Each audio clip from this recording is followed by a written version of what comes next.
necesaria si por ahí llegara el caso de que alguien lo compre. De todas maneras le voy a dejar al padre también, algunos. Y en la lectura ven que es un poco complicado, no se hagan ningún problema. Lo importante es que lo hayan comprado. Bien, después de esta introducción un poco fenicia, no sé por qué fenicia, es comerciante de fenicia. La idea de esta charlita sería eso: primero comentarles un poco el origen y después algunas ideas del contenido o de lo que pueden esperar y no pueden esperar de este librito. Sobre todo teniendo en cuenta que San José es una figura profundamente conocida por todos. Si uno que va a venir a hablar, no sé, de algún santo al cual no le tenemos particular devoción, bueno, es quién era, ¿no? No hace falta decir quién era San José, qué es lo que hizo San José, eso lo conocemos perfectamente por los evangelios mismos. Entonces, en primer término, hay un origen un poco circunstancial de este escrito que tiene que ver con una charla preparada así nomás por un grupo, de esos grupos de jóvenes, no de acá, que te piden la charla 2 días antes, ¿no? Me podría hablar sobre San José, justo en la fecha de San José, 2 días antes, prepararlo sobre San José. Digo, bueno, sí, más o menos no será tan complicado. Y entonces, bueno, en la preparación de la charla, así un poco improvisada, de aquel momento, o sea, sí, hace un par de años, me di cuenta de que había algunas cuestiones que yo no había tenido nunca en cuenta, por lo menos yo, sobre San José, que están en los evangelios, que uno por ahí en figuras tan conocidas puede pasar que uno dice, bueno, ya sé quién es San José, ya sé lo que dice el evangelio, entonces uno hace una lectura un poco rápida, poco detenida, pero de pronto cuando tuve que dar esa charla me encontré con cosas que para mí fueron muy novedosas en cierto sentido, y como suele decirse, me cayó la ficha de una perspectiva que yo hasta ese momento no tenía y que un poco intenta ser la idea fundamental del librito, y ahora les comentaré. Bueno, después de esa charla, esto es un poco el origen que estoy diciendo, después de esa charla dije, acá hay algo que hay que desarrollar, ¿no? Entonces dije, me voy a poner a ver si sale algo, y ese es el escrito sobre San José.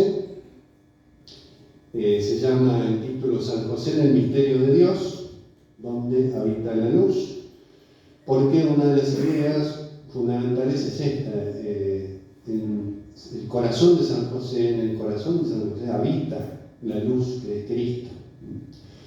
La imagen que yo tenía era el corazón de San José, que recibe el corazón de María Santísima, en el cual habita Jesucristo. No es como esta imagen de un recipiente santísimo, el único en el cual puede estar presente María y Jesucristo, ¿no? La Sagrada Familia entendida así, ¿no? Como el lugar de la luz, y en ese lugar la figura de San José. Y eso en cuanto al título de marketing, ¿no? Y el título más real, si se quiere, San José en el misterio de Dios, porque esto es un poco el punto de partida de la reflexión. Nosotros solemos tener una imagen de San José que no es equivocada, pero a veces es un poco parcial, ¿no? En San José le pedimos cosas. Necesitamos algo, se lo pedimos a San José, alguna necesidad, especialmente materiales, espirituales también, que por supuesto tiene esa función, esa misión. Los santos son intercesores. Otra perspectiva que también es correcta, pero no es completa, es mirar la figura de San José tratando de descubrir o de explicitar sus virtudes personales, sus virtudes familiares. Entonces ahí aparece, no sé, la fidelidad de San José, la obediencia, el silencio, la fortaleza, la prudencia. Uno casi podría encontrar, ¿no?, todas las virtudes, se pone a indagar un poquito con el solo dato del Evangelio, y eso también es ejemplar para nosotros. Es decir, los santos no solamente son intercesores, sino que son modelos, son ejemplos.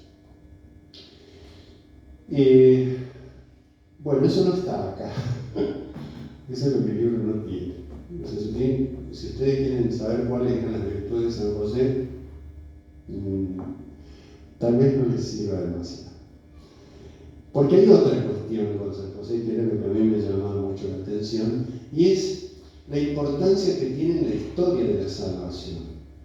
Como que en la historia de la salvación, si uno sacara esta figura, se oscurece muchísimo. ¿Por qué? Porque nosotros solemos tener, por lo menos yo tenía un poco esa imagen, de que San José, sí, es el padre espiritual, adoptivo, no sé, virginal, todas las denominaciones que se le han dado para referir su paternidad con respecto a Cristo, pero suele aparecer a veces como un personaje necesario para la constitución de la Sagrada Familia, o sea, para que Jesucristo tuviera un padre, una especie de ayudante cualificado, ¿no?, de la Sagrada Familia, o un ayudante cualificado de María, Jesús en su infancia. Aquel que, bueno, le daría su nombre, digamos, a Jesucristo, aquel que aportaría la cuestión económica laboral de la Sagrada Familia, aquel que guiaría, ¿no?, el burrito con la Virgen hacia Belén, aquel que guiaría a la Sagrada Familia hacia Egipto, ¿no?, aquel que va, viene, hace esto, hace lo otro. Todo esto es verdad, todo esto es cierto, pero a mí lo que más me llama la atención y que he intentado reflejar aquí es la importancia que tiene en el curso de la historia de la salvación. Esa historia, esa historia que se inicia en el Génesis y que concluye en el Apocalipsis. Es decir, en el curso de la Biblia, ¿qué importancia tiene? ¿Qué pasaría si San José no está presente? De eso habla un poco este libro, y por eso San José en el misterio de Dios. Porque los santos, además, especialmente San José, además de ser intercesores y además de ser modelos para nosotros a imitar, hay algo más. Y es que en los santos, sobre todo, lo que resplandece es la obra de Dios.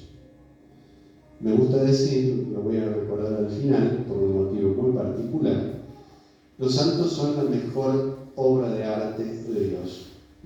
Si quisiéramos descubrir a Dios como un artista, vieron, cuando uno contempla una obra de arte, se queda un poco extasiado, ¿no?, si es una obra de arte muy bella, ya sea un cuadro, una escultura, una música, ¿no? La obra de arte, la belleza de la obra de arte atrae la atención. Lo bello atrae la atención. Uno ve un paisaje hermoso y se queda un rato ahí como extático, ¿no? Éxtasis es estar afuera de uno mismo, estar como metido en eso que contempla y se olvida de todo lo otro, ¿no? Entonces, si esto es así en una obra de arte que puede hacer un artista humano, me empezó a gustar esta dimensión que tienen todos los santos y que tal vez debería ser la primera que descubriéramos en ellos. Admirar la obra que Dios hizo allí. Lo dice la Virgen María explícitamente en su Magnífica, ¿no? Las grandes cosas que hizo el Señor en mí. Es lo primero que ve la Virgen, o sea, engrandece o reconoce la grandeza de Dios por su obra, por lo que es y por cómo lo hace. Si cuando nos admira una obra de arte decimos, ¿cómo será el artista? ¿Qué belleza interior, por así decirlo, espiritual tendrá para plasmar algo tan bello como esto que les digo, ¿no? Un cuadro, etcétera, una música? ¿Cómo será la belleza de Dios que en la vida de los santos resplandece sobre todo, ¿no? Entonces, para mí era como un punto que no es que sea totalmente original, por supuesto, porque otros lo han presentado también, pero me parecía que había como una especie de urgencia en destacar esto. A ver, miremos a San José y veamos qué es lo que Dios hizo en él. Miremoslo como una obra de arte. Después, sí, como intercesor, por ese motivo, y como modelo también por ese motivo. Por eso el título es San José en el misterio de Dios. ¿Qué fuentes tenemos para ver la vida de San José? Bueno, acá también otro aspecto que no me quiero olvidar está centrado exclusivamente en los datos que nos dan los evangelios. En las otras veces que he dado esta charla, después de haber hecho todas estas advertencias, termina el que quiere preguntar cosas, pregunta, y entonces me preguntan, ¿qué edad tenía San José cuando murió? Entonces la respuesta, si me lo llegan a preguntar, ya se las adelanto, es no tengo la menor idea. No sé de esas cosas, no las he investigado, y cuándo murió, cómo murió, quién era antes de conocer a la Virgen María. Bueno, todas esas cuestiones que se han investigado, se han pensado, algunas de ellas por tradición, por leyendas, no sé, pero bueno, eso tampoco está acá. Acá lo que me he intentado ceñir es el puro dato bíblico. A ver, ¿qué me dice la Biblia? Concretamente, ¿qué me dice el Nuevo Testamento sobre esta figura en relación con la historia de la salvación? ¿Qué importancia tiene? Entonces tenemos básicamente dos fuentes que son las principales, que son el Evangelio de San Mateo y el Evangelio de San Lucas. La figura de San José está fundamentalmente allí. Tanto en el Evangelio de San Mateo como en el Evangelio de San Lucas, la figura de San José aparece fundamentalmente en los dos primeros capítulos de cada uno. Así que es fácil. Mateo y Lucas se llaman Evangelios de la infancia, y tanto en los dos primeros capítulos de San Mateo como en los dos primeros capítulos de San Lucas, en esos cuatro, allí está condensado fundamentalmente la imagen de San José. Hay algunas otras referencias en el resto de los evangelios, algunas de las cuales también están recogidas acá. Yo intenté ceñirme exclusivamente a eso. Yo les voy a comentar ahora, para que no sea muy extenso, y después, por supuesto, puedan preguntar todo lo que quieran, hasta si San José qué edad tenía cuando murió, pueden preguntarlo, no se sientan mal por eso. Sepan que no lo sé, pero les puedo dar ese trabajo práctico, ¿no? Era uno de los alumnos ahí, en el seminario, en algún otro lugar, te hacen una pregunta que uno sabe responder. Lo mejor que hay que hacer es, para la próxima, investiguenlo y nos dan una clase sobre eso. Entonces los tipos no preguntan mucho, va a quedar raro. Bien. Empecemos por esto, ¿no? San Mateo y San Lucas. La primera impresión que nos dan estos dos evangelios es muy especial, porque la figura de San José en San Mateo es muy clara. En San Mateo está como muy marcada. Casi como que San Mateo dice, en estos dos primeros capítulos les voy a hablar sobre San José. Y si queda un poco de lugar, les hablo de la Virgen y Cristo. Re mal sobre eso que acabo de decir, pero bueno, es para que se entienda el énfasis. En San Mateo nos va a presentar a San José. Y San Lucas nos va a presentar sobre todo a la Virgen María. Y San José queda un poco en un segundo plano. Por supuesto que los evangelios nos hablan de Cristo, siempre tienen primer plano, pero en los evangelios de la infancia, salvo en un caso que les voy a mencionar ahora dentro de un rato, salvo en un caso, Jesucristo, es el niño y está en su familia. Y yo lo digo con estas palabras, pero que se arreglen ellos, ¿no? Que se arreglen María y José con lo que está pasando acá, con Herodes, con los magos, con lo que pasa, y es cuestión de ellos. si vamos a Egipto, si volvemos de Egipto, yo voy para que usted me lleve, onda así, ¿no? Jesucristo deja que María y José procedan. Pero en cuanto a esta imagen, como nos presenta a San José, San Mateo que lo presenta con más fuerza, con más evidencia, como en un primer plano, y San Lucas nos presenta sobre todo a la Virgen María como en un primer plano. Y al revés, ¿no? San Mateo a la Virgen María lo pone como en un segundo plano y San Lucas a San José lo pone como en un segundo plano. Ahora, es muy lindo que esto pase, porque cuando uno hace la lectura de estos 4 capítulos tiene como una serie de matices preciosos, ¿no? A la hora de comprender la figura de San José. Vieron yo lo comparo así, no sé si son cosas que me imagino, vieron en un cuadro, por ejemplo, en una pintura, uno ve a ver cuáles son las imágenes principales, ¿no?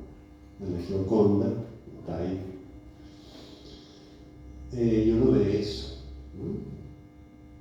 Como primer plano.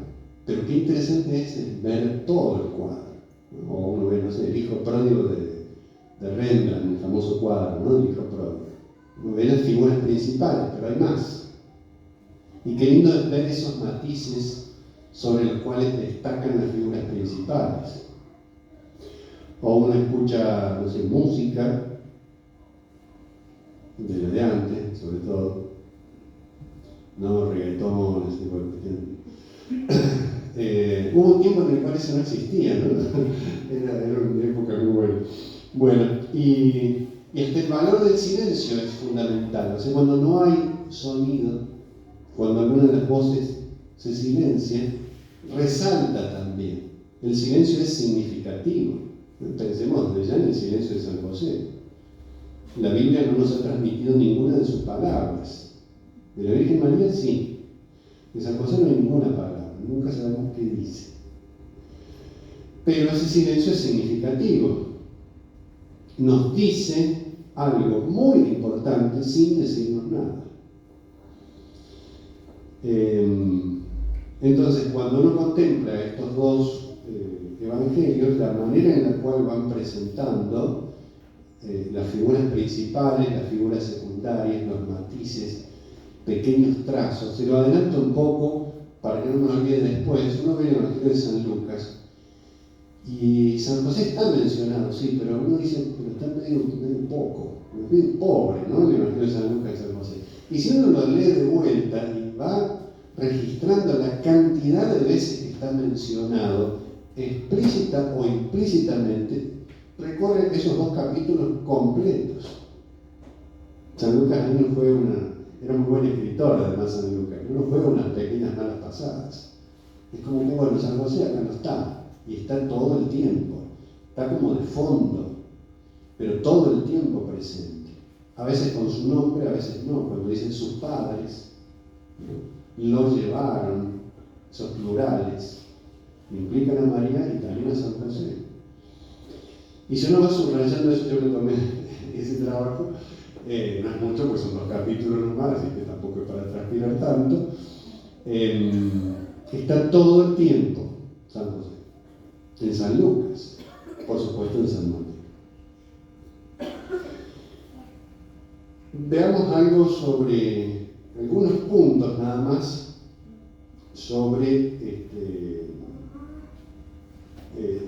algo de San Mateo primero y después algo de San Lucas también. Quiero ver ahora por su criterio. Vieron que el Evangelio de San Mateo comienza con la genealogía. Si después se fijan, yo les recomiendo después, en algún momento que tengan tiempo y ganas, que nunca sean juntas, ¿bien? Como el bueno, rápido y barato, nunca se dan los 3 juntos. Después presento. Lean estos 4 capítulos despacio, con tranquilidad. Entonces uno va a empezar con San Mateo. ¿Y con qué empieza San Mateo? Con la genealogía. Entonces dice, bueno, a ver, genealogía de Jesucristo, hijo de David, hijo de Abraham, Abraham fue padre de Isaac, Isaac padre de Jacob, Jacob padre de Judá. Entonces uno empieza a pensar, ¿para qué el cura me dijo que lea todo esto? Porque siguen los nombres, no sé, la mitad de los nombres, no sé quiénes son, yo tampoco tengo ni idea. Y sigue, fulano fue padre, Mengano fue padre. En uno de los evangelios, no me acuerdo en qué momento, en el año litúrgico aparece la genealogía.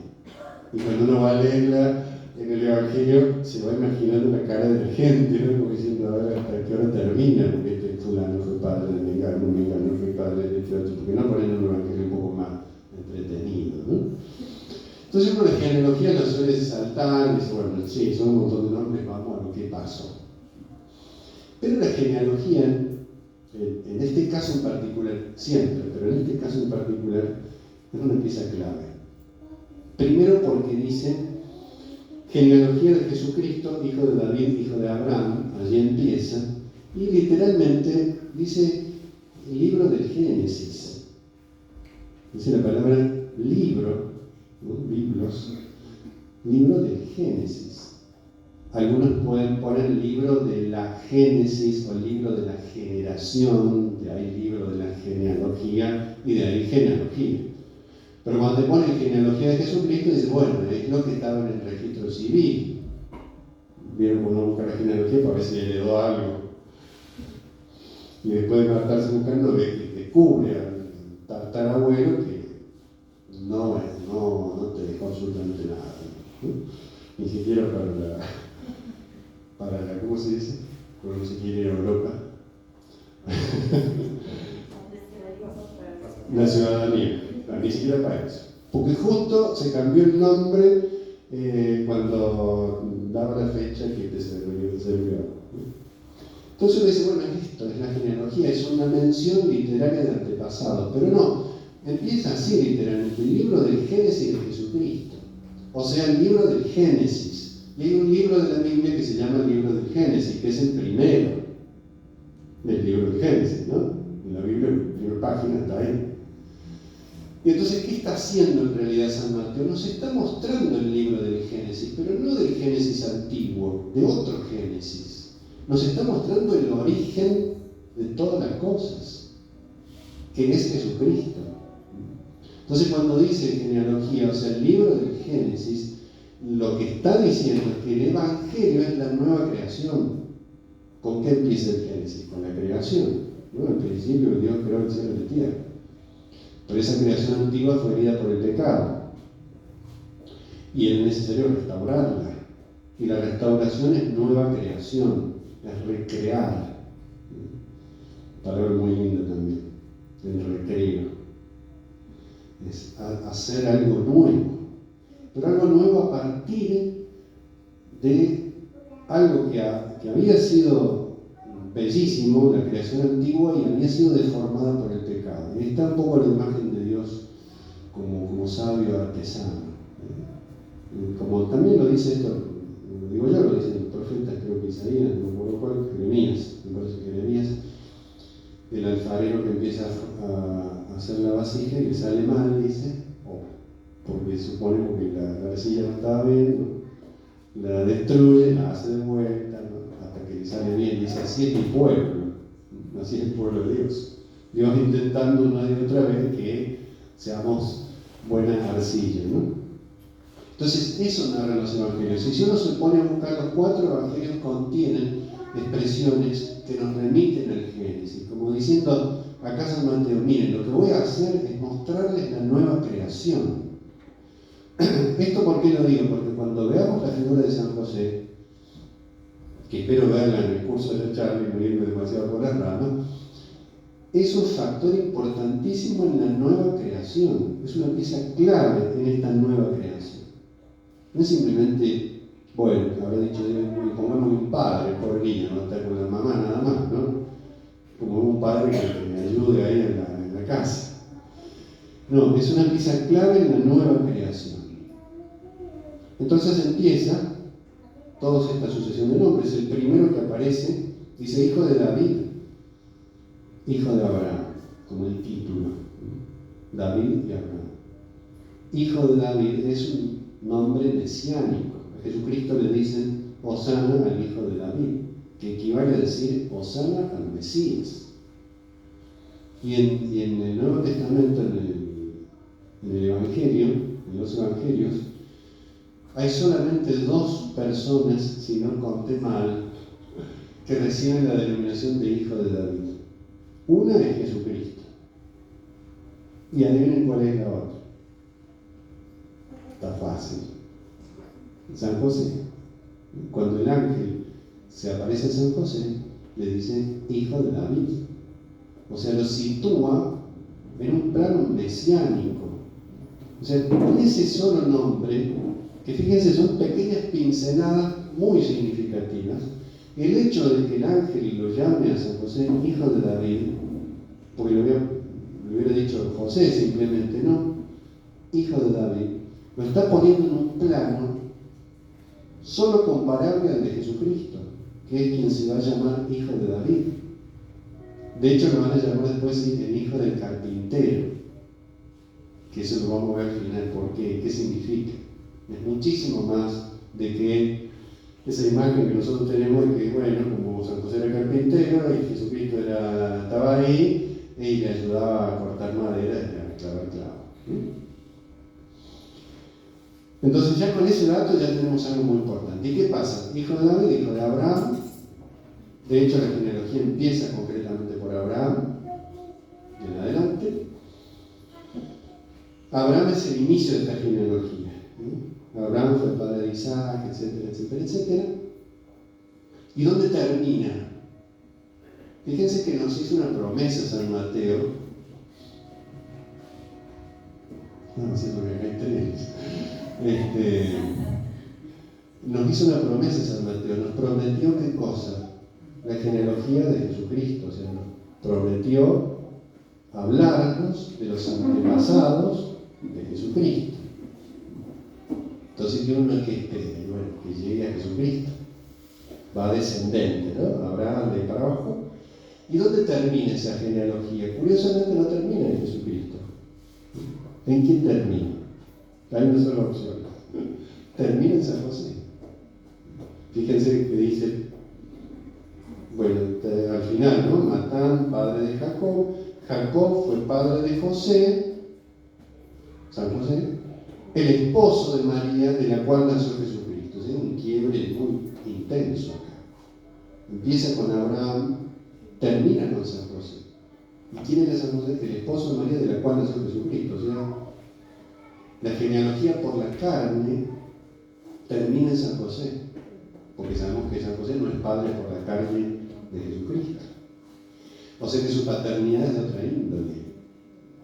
¿Por qué es de otra índole? Porque el mesianismo de Cristo no es un mesianismo por la carne. Los judíos en su tiempo, pues es un tema medio complicado, ¿no? Pero lo tengo que decir. En el tiempo de Jesucristo, el Mesías esperado iba a ser hijo de David, iba a ser un rey descendiente de David, pero en gran medida lo esperaban solo por la carne, solo por la biología, digamos, físicamente descendiente de David. Y esto no sucede, al menos por la línea de San José. Sabemos que Jesucristo también desciende de David por María, por la carne, por María. Pero acá importaba marcar esto, que la línea del mesianismo, y recordemos que el mesianismo es el salvador, el recreador de la humanidad, el que hace todo nuevo, el que nos permite llegar al cielo, nada más, nada menos. Por eso es historia de salvación. En esa línea, cuyo descendiente principal iba a ser el salvador de la humanidad, el vínculo que tiene con San José es puramente espiritual, no es carnal. Por lo tanto, el mesianismo de Cristo tampoco es carnal, es espiritual.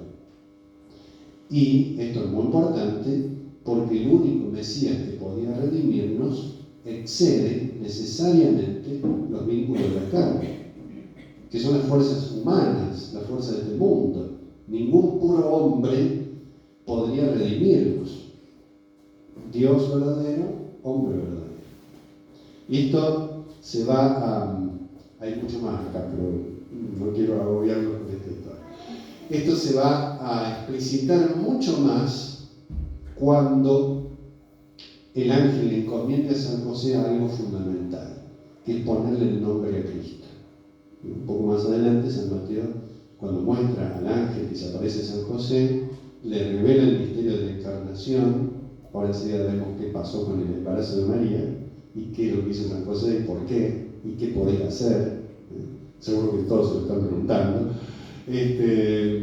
Cuando el ángel le dice a San José, le da una misión: recibir a Jesucristo, recibir a María como esposa y ponerle nombre a Cristo.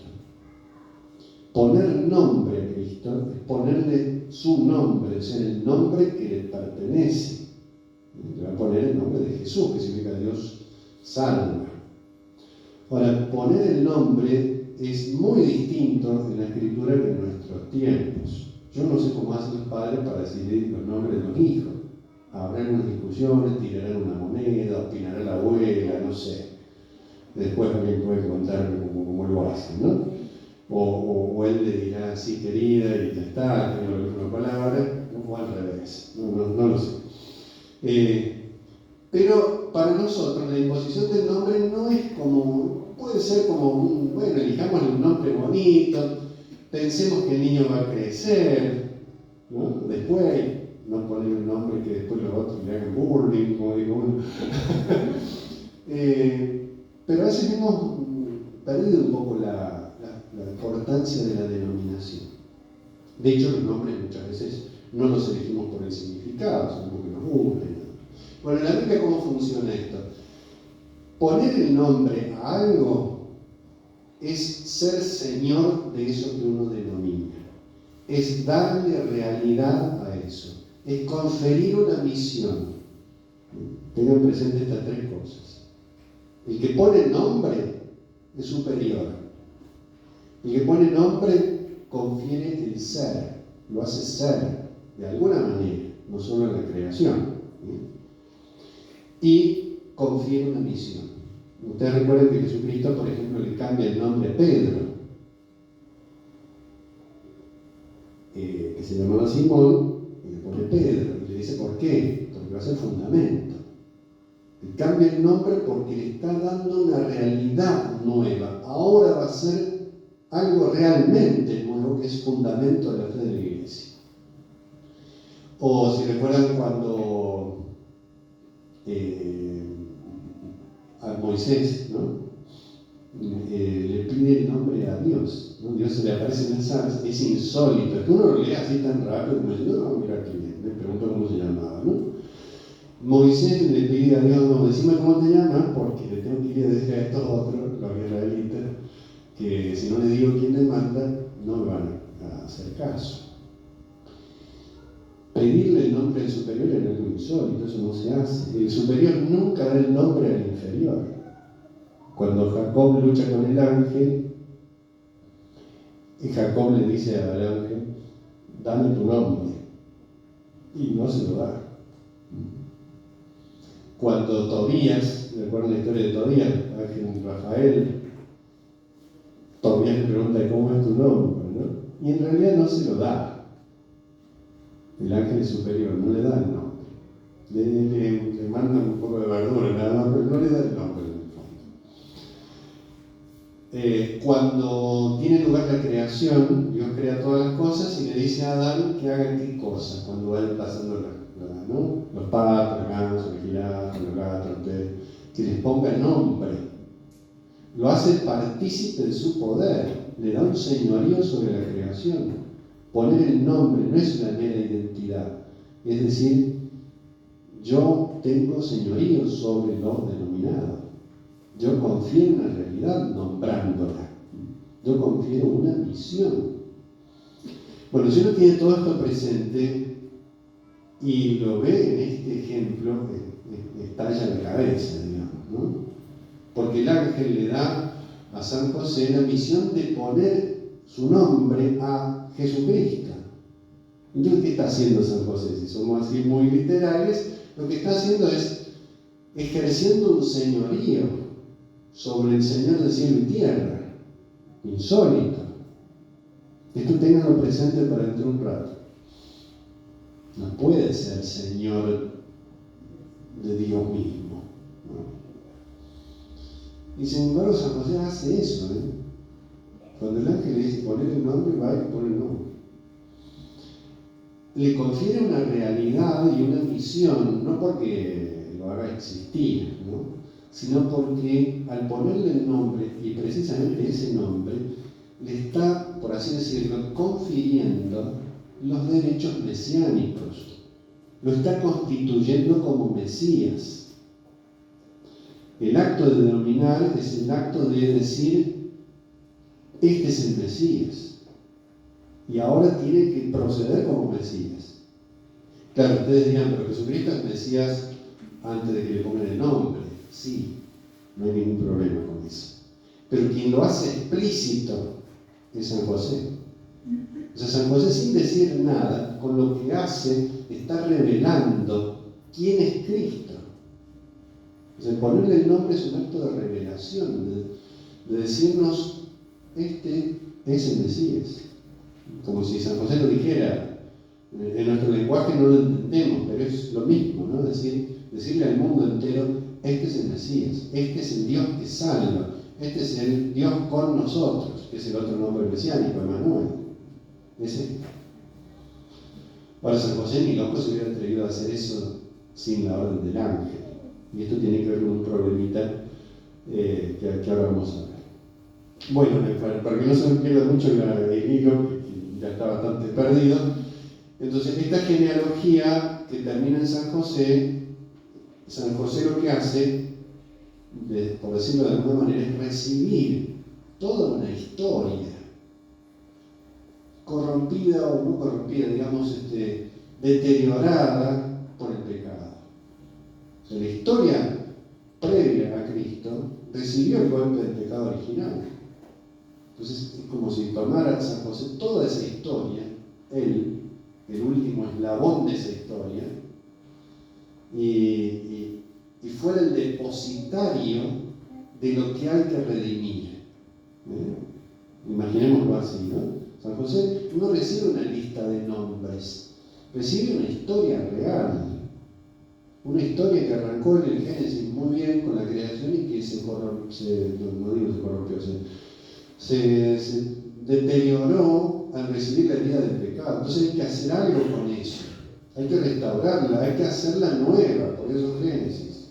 Pero San José dice, no lo dice, lo digo yo que la arreglo. Yo no puedo arreglar esto, pero puedo hacer algo, dárselo a quien sí lo puede arreglar. Entonces a mí, esa es un poco la idea. Me da esta impresión de que la gran importancia que tiene la historia de la salvación es ser el depositario de una historia, de la historia, para entregársela a Jesucristo. Esa transferencia a Cristo que se da fundamentalmente con la imposición del nombre. Ninguno de nosotros, y especialmente en nuestros tiempos, donde el dólar sube y todo va por mal, si tienen ahí abajo el colchón, ¿no? Algunos que hacen cuida, ¿no? Tenés tu cajita fuerte, no sé, o el colchón de la abuela, no sé, algún lugar donde nadie pueda quitarte eso que es valioso. Y por ahí, si uno tiene que irse de viaje o algo, lo valioso se lo confía a alguien confiable, no se lo da a cualquiera. Si, por ejemplo, bueno, en este caso no, porque ahora vivo en Nachel, voy, vengo y ya está. Pero si no fuera varios días, tengo que hacer algo. Muy importante que algunos hagan. Y es clave, ¿a quién le dejo el gato? Porque el gato no se lo puedo confiar a cualquiera. Tiene que ser alguien que le dé no solo comida y agua, sino también contención afectiva, ¿no? Que lo quiera, etc. ¿Por qué? Porque uno considera que es muy valioso. Y entonces a quien se lo doy, el depositario tiene que ser confiable para que lo cuide. Yo pongo el ejemplo del gato porque no me queda más remedio que nombrarlo siempre. ¿Qué quieren que le haga? Imagínense lo que Dios le está confiando a San José. Algo valiosísimo, que es la historia de la humanidad. Para colmo necesitado, ni siquiera está sano. El gato está sano y va a estar como que jugar un poco y ya está. pero ni siquiera estaba sana esa historia, estaba herida, estaba en peligro de muerte. Y Dios agarra todo ese masacote, ¿no? Y se lo da a San José. Como se dice, bueno, a ver, te lo doy a vos porque sos confiable. Y San José, porque es confiable, recibe ese tesoro deslucido, ese tesoro herido, y esa obra de arte desdibujada, ¿no? Y se la da a Jesucristo. Ese me parece que a mí es fundamental en San José. Y lo hace sin decir una sola palabra. Con el hecho de que no es padre por la carne y con el hecho de poner el nombre. Entre otras mil cosas que ahora no les voy a decir, pero que están. Bueno, esto por una parte. Avanzo un poquito más sobre otro tema. ¿Qué pasa en el medio de esta situación? Porque acá les dije, estoy solo en San Mateo, bueno, no me va a dar tiempo para hacer mucho, pero de San Lucas le diré dos cositas nada más.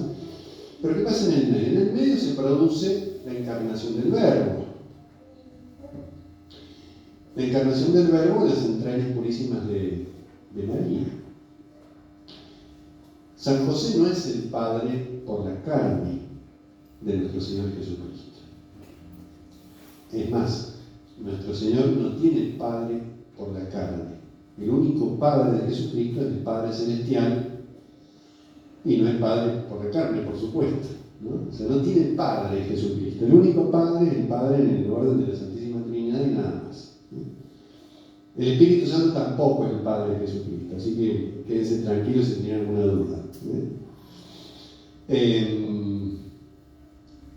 y en determinado momento el embarazo de María Santísima es conocido por San José.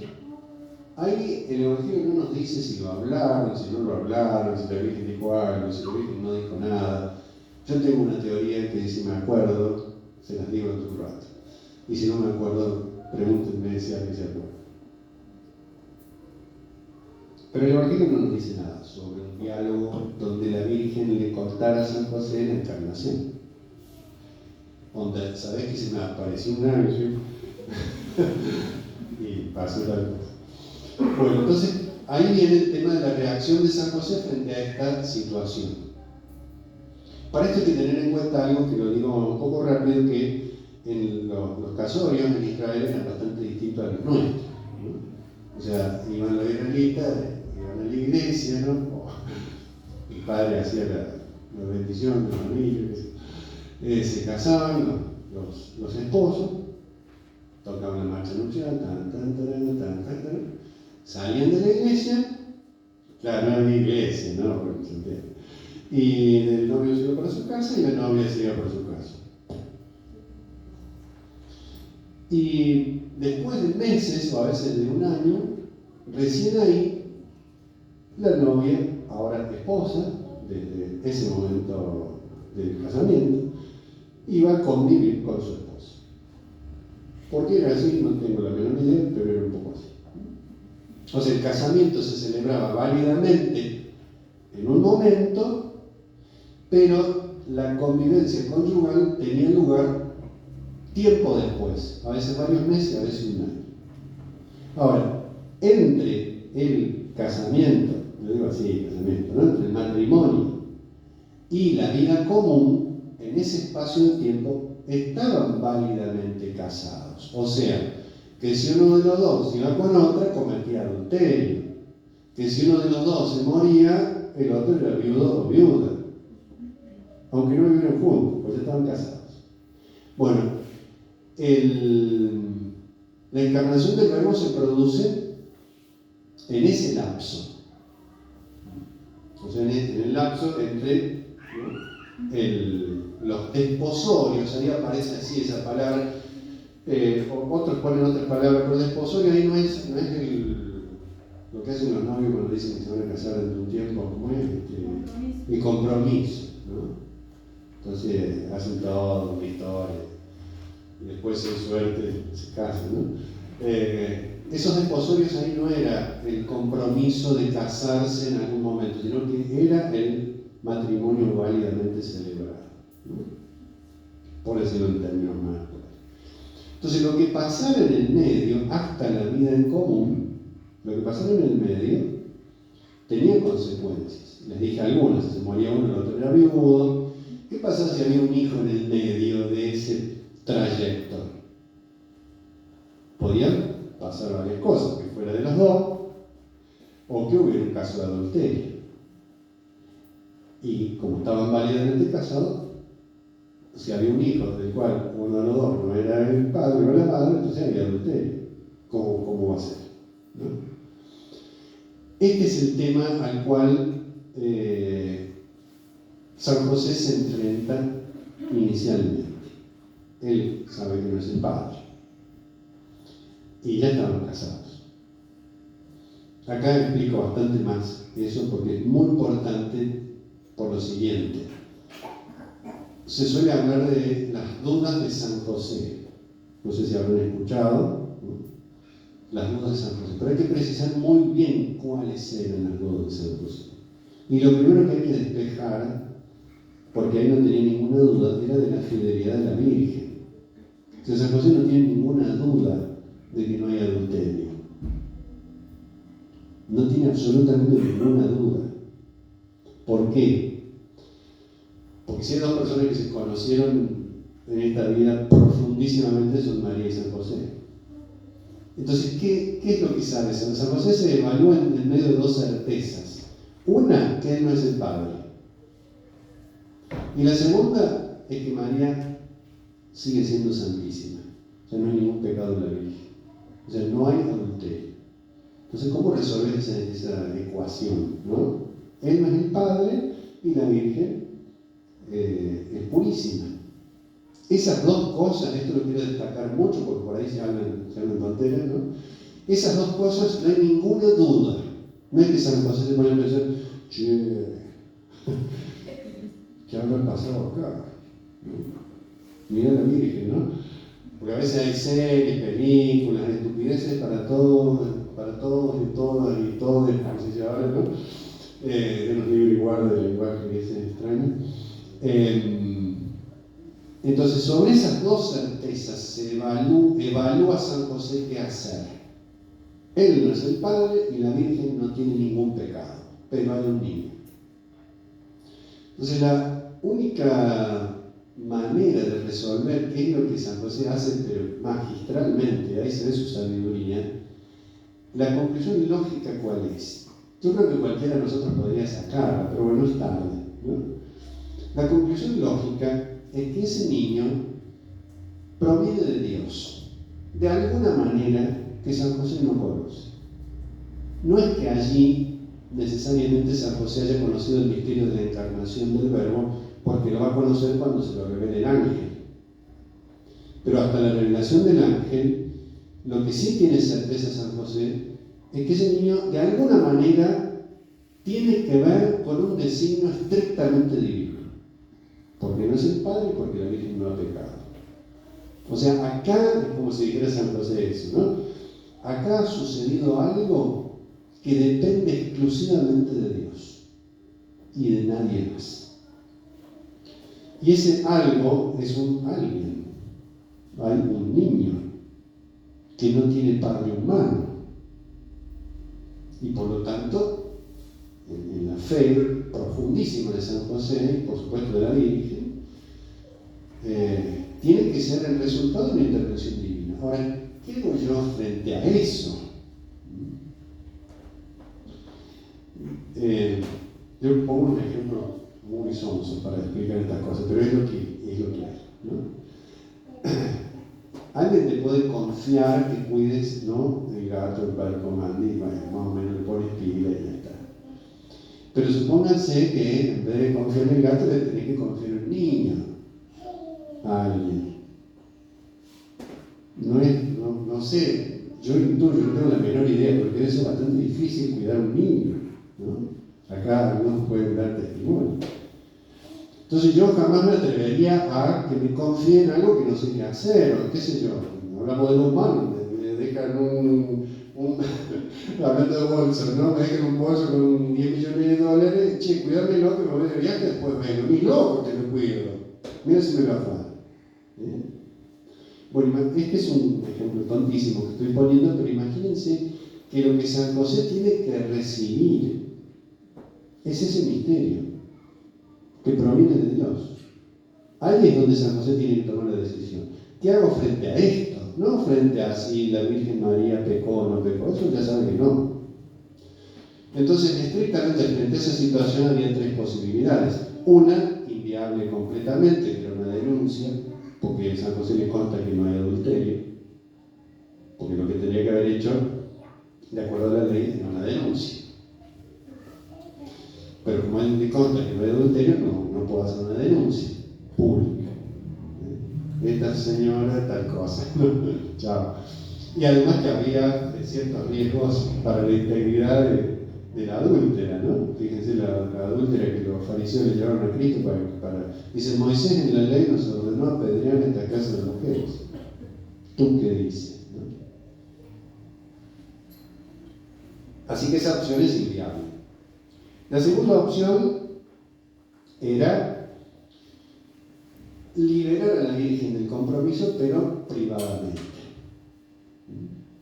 Liberarla, pero privadamente, como diciendo, sin levantar la perdiz, porque si hay algo, esto también quiero decirlo, si hay algo que San José tiene absolutamente claro, es que tiene que preservar la santidad de la Virgen.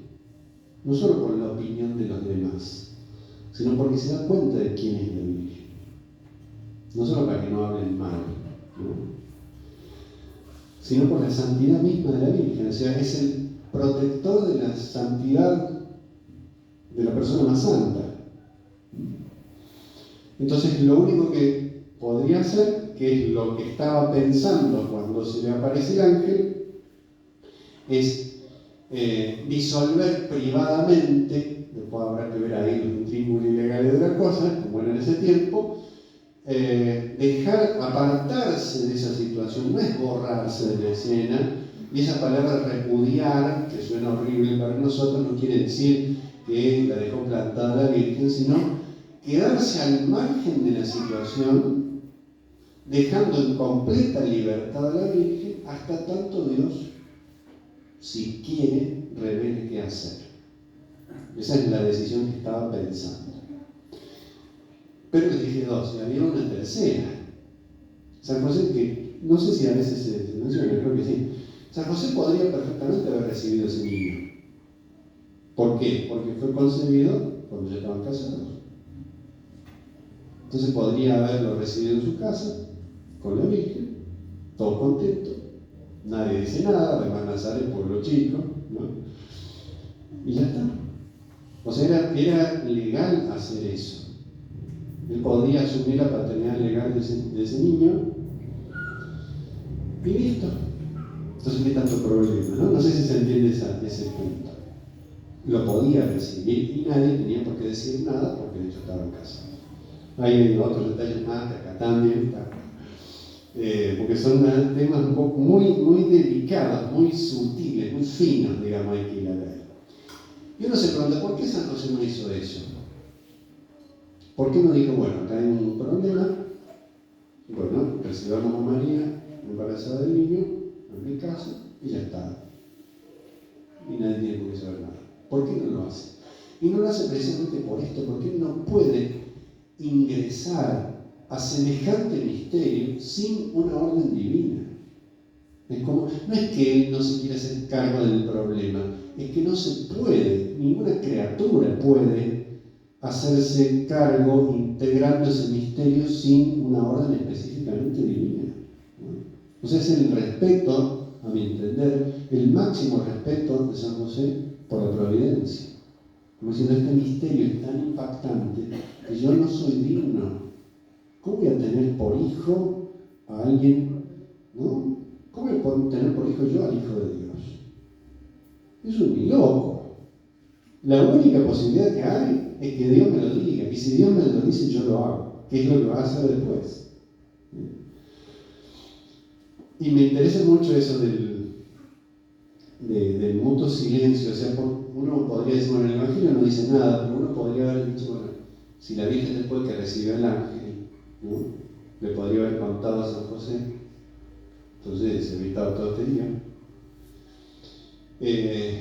Pero yo considero que tanto María como José, su actitud fundamental es la contemplación de Dios, es esperar que Dios diga. No solo no hablaron porque, no sé por qué, no sé, sino porque no era necesario tampoco. Porque así como San José confiaba con una certeza de fe en la pureza de la Virgen también tenía la más absoluta certeza de fe de que San José iba a hacer lo que debía hacer, aunque no le diga nada. Es magnífico el ejemplo en la Sagrada Familia en ese sentido. No hacía falta ni siquiera decirse, porque era común estar pendientes, estar preocupados de que Dios dijera qué hacer. Y hasta tanto la decisión más prudente era esta. Bueno, no puedo recibir a este niño, me quedo al margen. Estaba pensando en profundidad, ¿no? Todavía no lo había hecho. ¿Cuándo se le aparece el ángel y le dice eso? Bueno, un par de cosas más y después si quieren preguntar algo, así no se hace tan tarde. Bueno, ese es un tema ahí importantísimo. Para descubrir la importancia que tiene la historia de la salvación y la actitud de San José ante Dios, ante su misterio. Siempre se considera completamente indigno de formar parte de ese misterio. Y esto también va a justificar, después de la revelación del ángel, la virginidad de María y la virginidad de San José, porque por ahí se escucha a veces en algunos ámbitos fuera de la iglesia y a veces lamentablemente un poco adentro también, de que sí, la Virgen era virgen antes del parto, durante el parto, pero después había tenido otros hijos, ¿no? Que es totalmente incompatible con un mínimo, no digo de fe, sino de sentido común. O sea, las entrañas de la Virgen son un templo purísimo que solamente puede habitar Dios. Y eso no solamente lo tenía claro la Virgen, lo tenía clarísimo San José también. Es un respeto absoluto por ese ámbito, ¿no? Por esa persona que es María. Esto es lo que Dios ha querido y San José lo entiende y lo acepta perfectamente. Así que es rebajar demasiado y hasta, yo diría, no sé si temerariamente o algo peor, ese pensamiento. Ya sabemos que, como dicen los hermanos de Jesús, son los parientes. No hay problema por ese lado. Bueno, está lo de la imposición del nombre que les decía recién. Dos datos más y después si quieren preguntar algo. En San Lucas aparece todo el tiempo, como les decía al comienzo, pero de una manera muy sutil, muy velada, con pequeñas pinceladas ahí, bellísimas. San Lucas lo tiene presente todo el tiempo, pero nos da un dato muy importante que es solo de San Lucas, es el encuentro con Cristo a los 12 años. Es el único dato que tenemos de Cristo a los 12 años. Es más, son las primeras palabras que escuchamos de Jesucristo, ¿viste? Cuando tenía 12 años. Eso lo narra San Lucas, ¿no? Fueron al templo, después se fueron y después lo estuvieron buscando 3 días porque el niño se había quedado en el templo, vuelven, lo encuentran, ¿no? Y la Virgen le dice, tu padre y yo, tu padre también, ¿no? Tu padre y yo te buscábamos angustiados, ¿no? ¿Por qué nos hiciste esto? Que es madre 100%, ¿no? Si acá hay una madre que por ahí dice el niño no llegó un poco más tarde, o se quedó en la plaza jugando y no llegó la hora de comer, lo primero que le decís es que, ¿por qué hiciste esto? Después vendrá, no sé, en otros tiempos el chancletazo o algo así, ¿no? Ahora es otros métodos, pero ¿por qué nos hiciste esto? Sorprende mucho porque lo incluye a San José y le dice tu padre, porque la paternidad de San José no es biológica, pero es real, es más real que la paternidad biológica, la paternidad espiritual. Es mucho más real. Por eso le dice la Virgen tu padre, lo dice en nombre propio, lo dice con rigor, con propiedad, es padre. Lo que pasa es que no es padre por la carne, pero la paternidad, el vínculo espiritual de la paternidad es más tu padre y yo te estaban buscando angustiados, por lo tanto San José también estaba angustiado buscándolo. Hay una búsqueda de Cristo. Ahí está un poquito relatado este tema, ¿no? Que es estructural también, la búsqueda. En la Biblia hay búsquedas todo el tiempo. Búsquedas y encuentros y desencuentros. Y Jesucristo, ¿qué le dice? Estas son las primeras palabras que dice Jesucristo. Así comienza, ¿no? A hablar. No habrá hablado antes, por supuesto, de los cielos. Pero lo único que sabemos es esto, ¿no? Dice, ¿por qué me buscaban? 12 años. Así, ¿no? Bueno, no sé, yo hace tiempo. ¿Por qué me buscaban? Como diciendo, no tendrían que preguntarme esto. ¿Acaso no sabían que tengo que ocuparme de las cosas de mi Padre? Como si Jesucristo les dijera, che, esto ya tenía que saberlo, Este examen ya tenía que haberlo aprobado.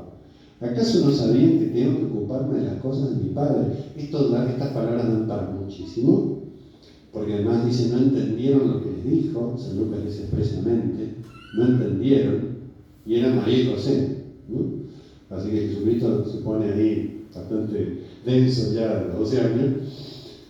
Pero en cuanto a lo de San José, a mí me interesaba destacar esto. Estaba ahí él escucha eso, y yo me imagino, no sé, son imaginaciones nada más, ¿no? Que dada la fe de San José, aunque no haya comprendido del todo el sentido de lo que ahí se decía, que lo va a comprender después, la Virgen lo va a comprender al pie de la cruz, San José lo va a comprender en los años de Nazaret. San José también ve en el horizonte la cruz, aunque no va a estar. Acá dice por qué. Herrera, bien, no, ¿viste? Bueno, de esto entiendo y va a ser, ¿para qué va a decir eso? Imagínense esto, San José escuchando estas palabras, que Jesucristo le dice también a él, tengo que ocuparme de los asuntos de mi Padre. Entonces, yo pienso que San José habrá dicho, si este niño se tiene que ocupar de los asuntos de su Padre, yo también, porque para eso lo tengo. O sea, yo estoy acá para que este niño se ocupe de los asuntos de su Padre. Ahora, los asuntos de su Padre son mis asuntos, porque yo también soy su Padre en otro sentido. No sé si se entiende por ahí el juego de palabras. Para cómo las palabras padre están cerquísimas. Tu padre y yo te buscábamos, no sabes que no buscaba el asunto de mi Padre. O sea, San José como padre y Dios como padre, la relación es estrechísima, ¿no? Entonces, a partir de ahí, especialmente a partir de ahí, la vida de San José tiene que ver con este niño. Siempre fue un misterio, siempre será un misterio, y un misterio es algo inagotable. Y mi vida se va a consumir para que este niño se ocupe de los asuntos de su padre. Y pasaron 30 años, no sé en qué momento de esos años se murió San José, y ese niño parecía no ocuparse de los asuntos de su Padre celestial, sino de los asuntos de su Padre terrenal. Pasaron años, los años oscuros de Nazaret, oscuros porque no sabemos nada, ¿no? Y San José habrá pensado cada día, este niño dijo que tiene que ocuparse de algo muy importante, y por lo que veo no se está ocupando, o tal vez sí se está ocupando, que evidentemente sí.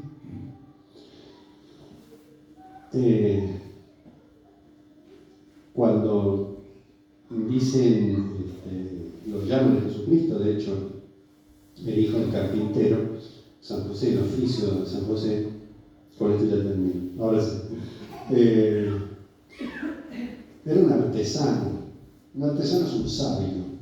Hay toda una, entre paréntesis esto, en la Biblia hay toda una evolución del concepto de sabiduría que parte desde lo más básico, que es un sabio, que es un artesano, alguien que fabrica vasijas bellísimas, alguien que hace mesas muy lindas, alguien que produce cosas artesanalmente perfectas. Ese tiene una pericia espectacular en su propio ámbito.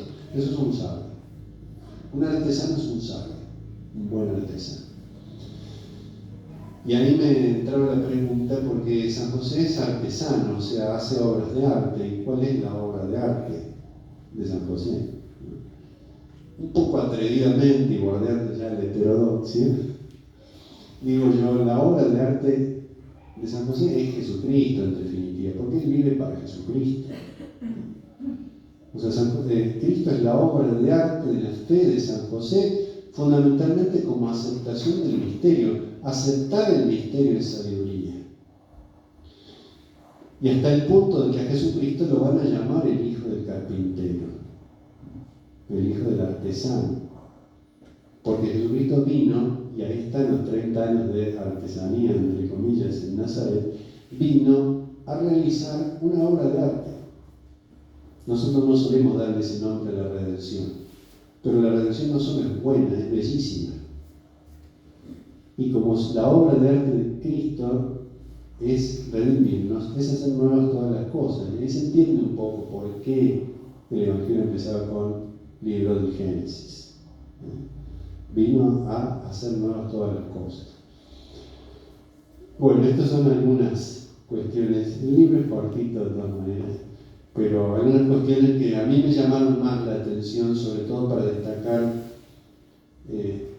la importancia que tiene a la luz de ese misterio. No solo porque era santísimo, porque tenía mucha fe, porque era muy obediente, muy prudente, etc., sino porque integra de tal manera el misterio de Dios por un estricto designio divino, que sin él como que faltaría una pieza completamente clara. Sin él no entenderíamos muchas cosas. Tal vez Dios nos las hubiera hecho entender de otra manera, ¿no? Bueno, ahí termino yo. No sé si quieren preguntar alguna cosa, comentar, discutir, opinar. Padre, sí. ¿Cuál fue la principal virtud de San José en que se destacó y por qué? Es una pregunta, y la segunda es sobre el silencio de San José. Uno hoy, bueno, en el mundo le cuenta a los compañeros o a la gente sobre San José, pero las nuevas tecnologías, o sea, uno le habla de San José y le habla mucho del silencio de San José, pero no nos entienden por la tecnología y todo eso. ¿Cómo podemos llevar el mensaje de San José al mundo de hoy? Sí, bueno, ahí, en primer lugar, la virtud principal indudablemente de San José es la caridad, porque todo lo demás, todas las demás virtudes que San José ejercita y se notan, tienen que ver con un grado de caridad altísimo. Uno después podría, con cierto atrevimiento, hacer algún esquema de sus virtudes, ¿no? Por ahí algunas resplandecen más, como puede ser la prudencia también. Creo que esa es una virtud muy resplandeciente de San José. La fe, por supuesto, la esperanza. O sea, lo que uno se pone a ver siempre esto tiene que lo que uno busca en San José siempre le parece lo más importante, ¿no? La humildad. Y es una figura, y viene bien la pregunta esa, inclasificable, diría yo. O sea, como que todo lo que uno puede decir de él es sí, pero le falta, ¿no? Yo pondría la caridad, fundamentalmente. Y con respecto a lo otro, el valor significativo del silencio, como decís vos, en este tiempo está bastante. Porque es el silencio, no solo el silencio de ausencia de palabras, porque cuando uno está con esto está en silencio, ¿no? Está así, y me empieza a doler las cervicales, ¿no? Está en silencio, pero en realidad es ruido. El silencio no es una ausencia de sonido, el silencio es la apertura del corazón a la verdad, al bien, a la belleza. Yo creo que un punto, no me atrevería a dar una respuesta completa, pero un punto tiene que ver con sanamente, porque esto también se ha desvirtuado, sanamente volver a la naturaleza. Sanamente. Sanamente volver a lo material, a lo físico. Yo pongo este ejemplo, no es la respuesta, pero venía una vez cuando estaba viviendo en el volcán y iba para San Luis, me encontré en el trayecto un paisaje muy lindo, por supuesto, el volcán, la sierra, sobre todo en verano, en invierno no se recomienda para nada, es frío bárbaro. Y un niño en la vereda con una tabla, con un coso de esto así en medio de esa belleza, metido acá. Y dije, caramba, acá hay algo que no está funcionando acá, porque la belleza de la creación nos lleva al creador, la belleza de esto nos lleva al japonés que lo hizo, no sé, ¿no? O sea, se ha cortado el vínculo trascendente.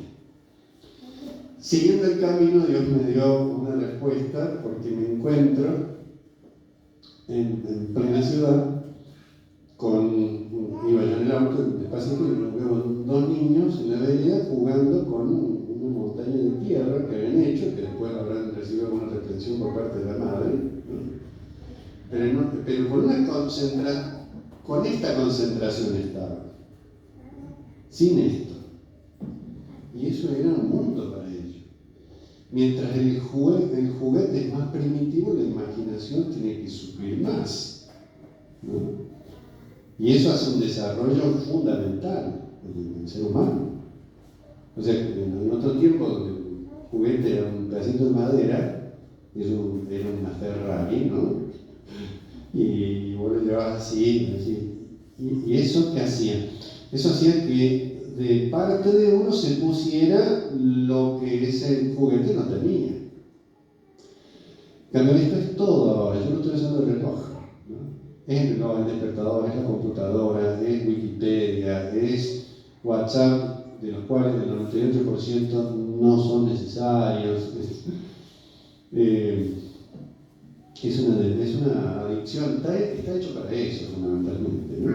Entonces creo que en esto el silencio de San José, uno de los aspectos que a mí me gusta destacar es un silencio contemplativo de la belleza de Dios en sus expresiones bellas en este mundo.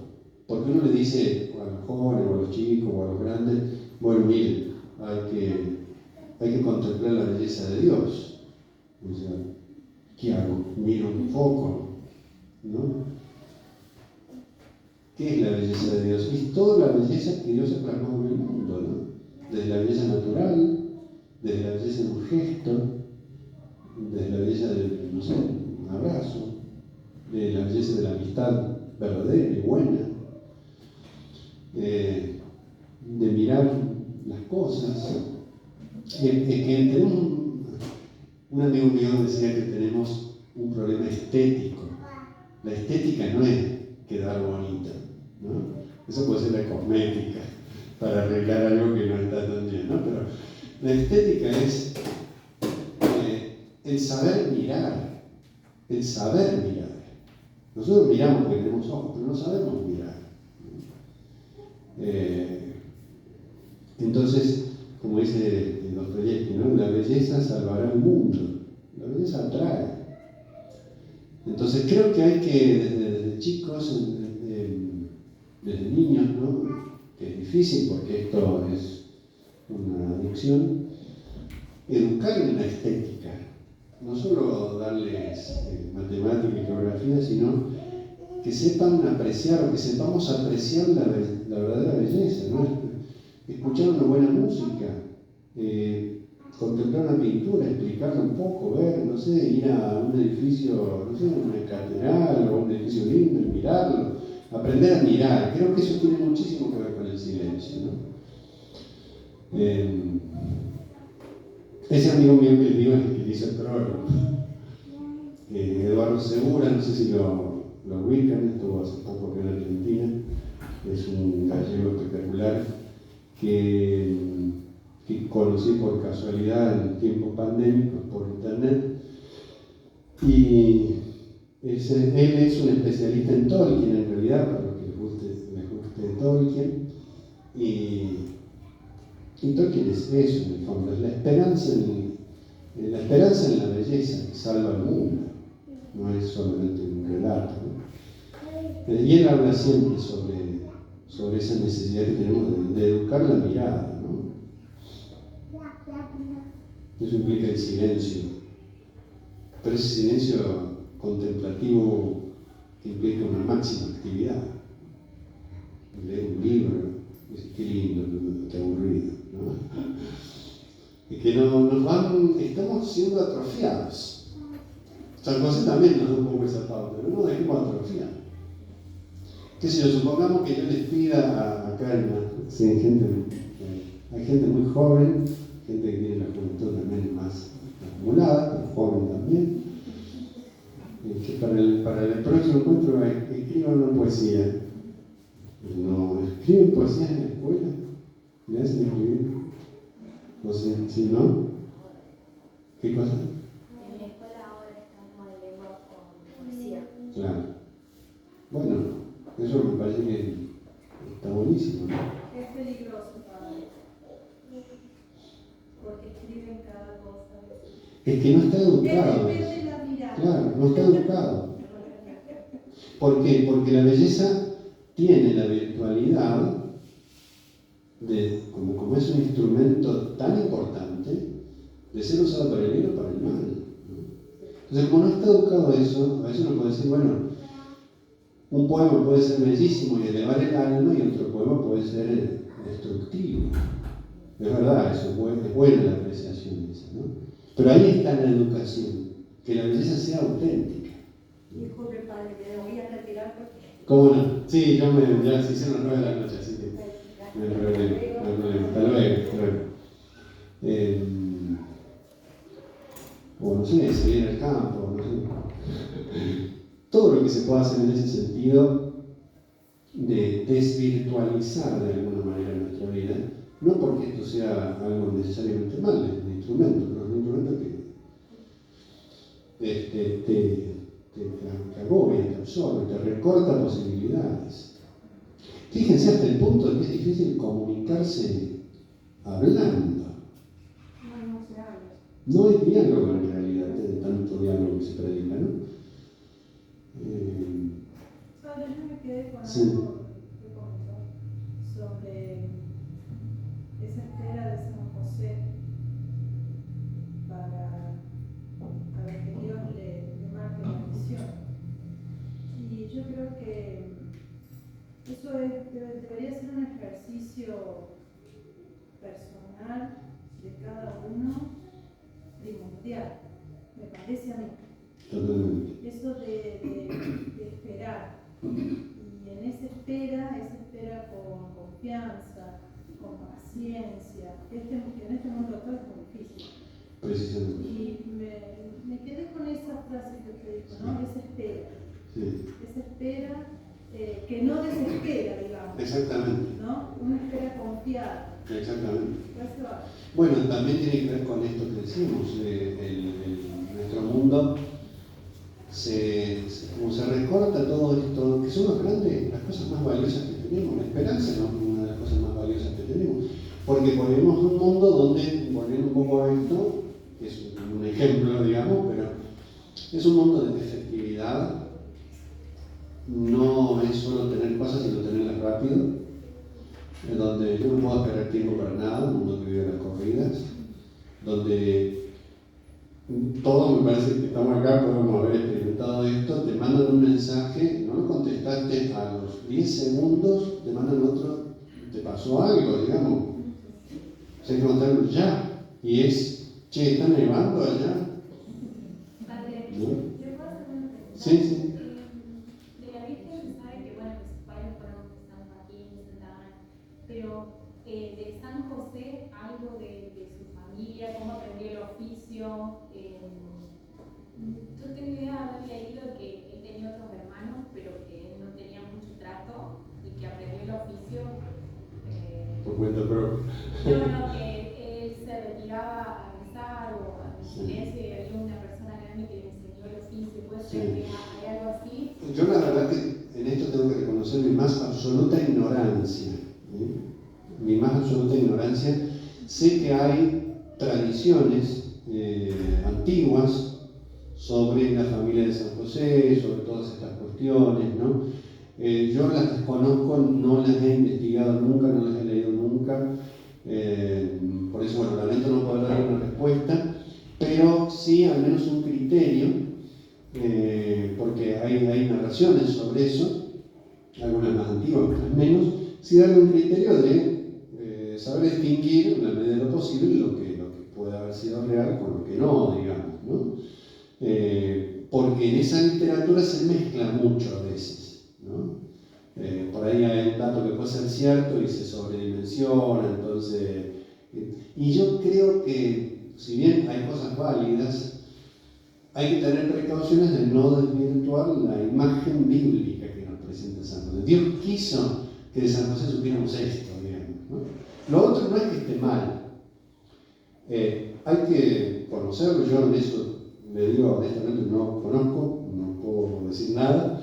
Es interesante, por supuesto, siempre y cuando uno lo lea con criterio, pero bueno, se lo debo la respuesta.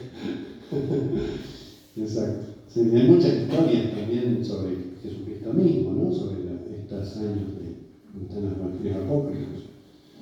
Pero a veces se mezclaban cosas ahí que eran incompatibles o con la fe o con la santidad de San José. En fin. Así que si uno tiene criterio, lo puede leer sin ningún problema.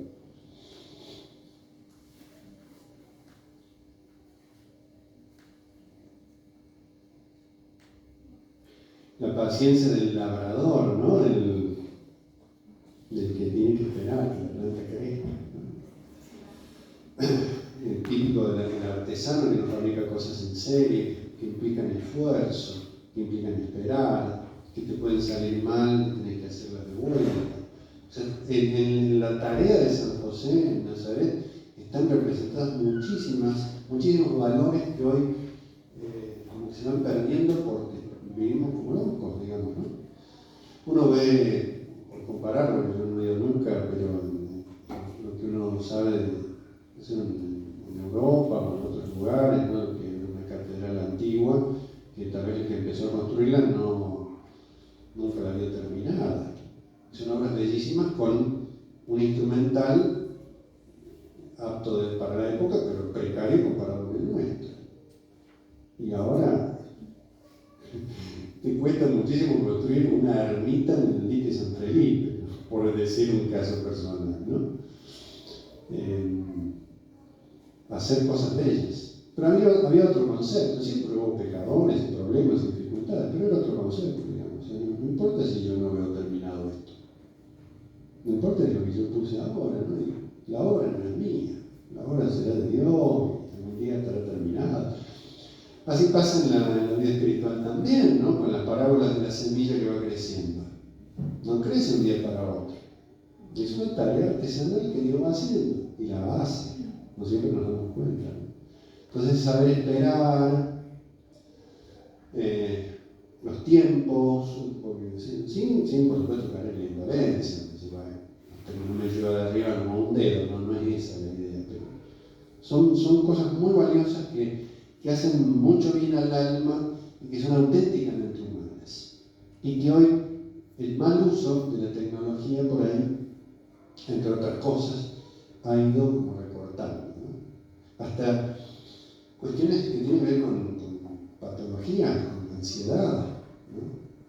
No sé si a ustedes les ha pasado, no quiero presuponerlo, pero yo salgo de mi casa y me olvidé de esto. Y es peor que si me hubiera olvidado la billetera con la plata, digo. Sentís algo físico. Vas a comer, no tenés el plato, el tenedor cubierto, el teléfono, ¿no? Vas al baño, lo pones, hay gente que le pasa eso también. Lo pones ahí en un lugar por duro, ¿no? Lo llevas a todos lados, lo cuidas más que el niño. Yo no lo cuido más que el gato, eso es cierto. El gato les tiene la prioridad total. Pero también te ayuda la paciencia, porque vos lo llamás y no viene. Llamame el teléfono que se me perdió, dice, hasta olvido. Claro.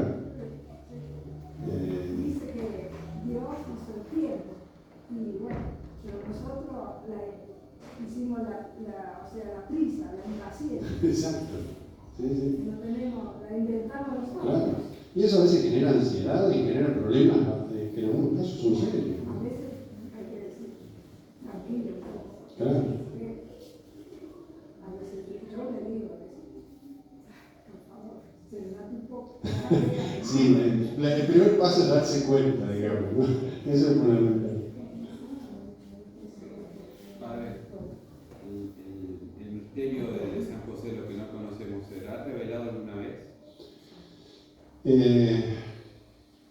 Yo creo que, y es mi esperanza, lo conoceremos cuando lo veamos, digamos, ¿no? Es interesante la pregunta porque Dios, como la Biblia es palabra de Dios, ha querido revelarnos eso, ¿no? Y nada más que eso. Y yo creo que por un motivo, no porque Dios nos quiera ocultar cosas, sino porque es tan grande, como si dijéramos, bueno, es un misterio insondable, ¿no? Entonces a veces una buena manera de mostrar que algo es misterioso, o profundo, o grande, o noble, es decir poco y nada, ¿no? Como si las palabras no fueran ya suficientes. Pero no sé si habrá por supuesto que en el orden de la revelación pública terminó, ¿no?, con la muerte del último apóstol, pero puede haber revelaciones privadas, por supuesto, ¿no? Pero lo que tenemos que anhelar es que un día encontrarnos con él y ir por preguntar. Aunque creo que cuando nos encontremos con él ya no habrá más preguntas. No hay más. Tenemos que responder algunas nosotros. Sí. Padre, y las revelaciones de Ana Catalina de Emmerich, que habla de la infancia de Jesús, Sí. habla también de Sí. San José. Sí. Yo he leído de ella algunas partes, nada más, creo que hace mucho, cuando estaba en el seminario, me parece que en alguna Semana Santa, la parte de la pasión de Cristo, porque son varios tomos que tiene de revelaciones.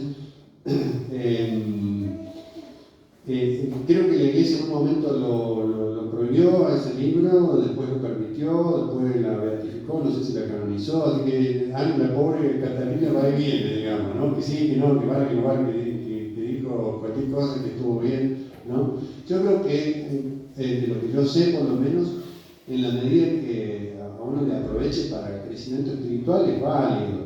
Ahora, son revelaciones privadas, por lo tanto uno puede no creer sin atentar contra la fe, ¿no?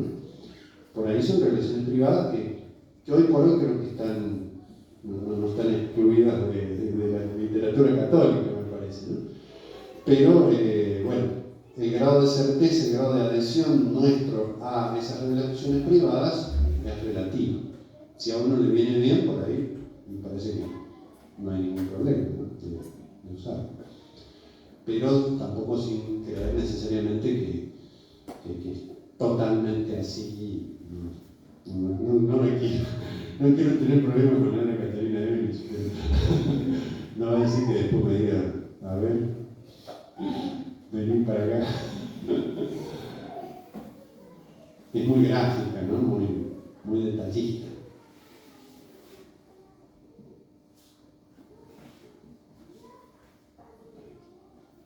Acá puse al final de la contratapa, puse que está en el prólogo. Pues. Tal vez lo más paradójico de una reflexión sobre San José es que nunca se trata del todo sobre él. Sigue, ¿no? Pero reflexionar sobre San José, para reflexionar bien sobre San José hay que hacer otra cosa. Es muy posible, y hasta diríamos necesario e imprescindible, que la mejor manera de descubrirlo sea contemplando y amando lo que él contempló y amó. Porque su figura transparenta otra, transparenta aquel por quien existe y en quien todo su camino tiene sentido.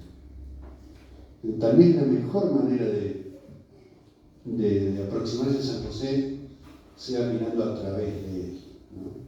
Porque es una figura transparente, nos muestra lo que él contempló, nos muestra lo que él amó. Los santos son así en general. Uno a veces lee la vida de los santos, me parece, y se queda en el santo, que cuántos milagros que hizo. Me imagino San Antonio del Padre, que lo tengo ahí, hay milagros para hacer dulce con San Antonio del Padre. Pero es la transparencia de la obra de Dios, y esto San José es clave. Creo que la mejor manera, a mi entender, de percibirlo es saber para qué vivió, para quién vivió, qué es lo que él contempló. Cuando uno empieza a contemplar lo que él contempló y a amar lo que él amó, entonces ahí por una especie de osmosis uno empieza a decir, esto era así. Todos lo hacemos, eso, ¿no? Tal vez podemos hacerlo más y mejor, pero siempre hay algo de eso. Porque no son cerrados en sí mismos, ¿no? Los santos no son figuras clausuradas, no son fines, son maneras personales en las cuales Dios se expresa. Entonces, transparente, no es un puente. Y mirando al santo vemos, ¿no? Cuando la hermana Guadalupe, que estuvo en Siria, contaba de la alegría que tenían los cristianos sirios de ser perseguidos, ¿qué es eso? ¿No? Pues qué valientes que son, sí, por supuesto, pero en realidad esa alegría no proviene tanto de una valentía como de la transparencia de lo que ellos ven. ¿Cómo puede ser que una mujer, creo que le contaba a la hermana que había perdido la familia, una bomba, en medio de la bomba, persecuciones, secuestros, de todo un poco, le decían, estos fueron los años más felices de mi vida? Vos decís, a ver, pará, acá hay algo que no está funcionando, ¿no? Y le dice eso porque descubrieron algo, vieron algo que en su época de confort no veían. Vieron que realmente vale la pena ganarse el cielo, ¿no? Y son al menos confesores de la fe de nuestros días, ¿no? Y todos los días pasa eso. Contaba todos los días, ¿no? Nosotros a veces vemos en los videos noticias, mataron a tantos cristianos, todos los días, las madres viendo que mataban a su hijo pequeño amándolo, digamos, ¿no? Y así todo daban testimonio de que, bueno, mi hijo está naciendo la vida eterna, sin negar ni el dolor, ni la tragedia, ni el sufrimiento. Imagínense, ¿quién puede ponerse en lugar de una madre con esas circunstancias, ¿no? Y sin embargo, este niño está naciendo al cielo. Y yo creo que eso son transparencias, nos muestran de manera concreta lo que realmente es la fe, lo que realmente nosotros esperamos. En fin.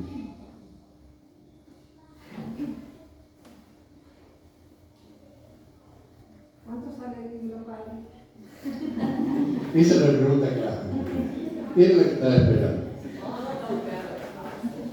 Este sale 900 pesos.